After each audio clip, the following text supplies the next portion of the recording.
আল্লাহর হুঙ্কার শুনে মালাকুল মাউত জান্নাত জাহান্নামের মাঝ বরাবর দাঁড়িয়ে বিকট একটা চিৎকার দিবে। বিকট একটা চিৎকার দিয়ে মালাকুল মাউত ওই জায়গায় শেষ। মালাকুল মাউত নাই। বিশ্বনবী বলেন মালাকুল মাউতের ওই দিনের চিৎকারটা এত ভয়ঙ্কর হবে, ডেঞ্জারাস হবে। ওই চিৎকারের আওয়াজ যদি দুনিয়ার মানুষেরা কান দিয়ে শুনতে পেত, আলাদা করে ইসরাফিলের সিংহায় ফুৎকার দেওয়ার কোনো দরকার লাগতো না। ওই আওয়াজটা শুনে দুনিয়ার মানুষেরা সব কানের পর্দা ফেটে লাশ হয়ে পড়ে যেত।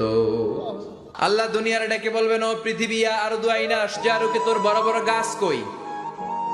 ইয়া আরদু আইনা আনহারুকে, ও পৃথিবী তোর বড় বড় নদীগুলা কই? ইয়া আরদু আইনাল কুসুর, বড় বড় প্রাসাদগুলো কই? হ্যাঁ, বড় বড় প্রাসাদগুলো কোথায়? বড় বড় টাওয়ারগুলো কোথায়? আইনাল মুলুক ওয়াল জাবাবেরা, অত্যাচারী রাজাগুলো কোথায়? ক্ষমতার লোভে যারা গদি নিয়ে টানাটানি করত।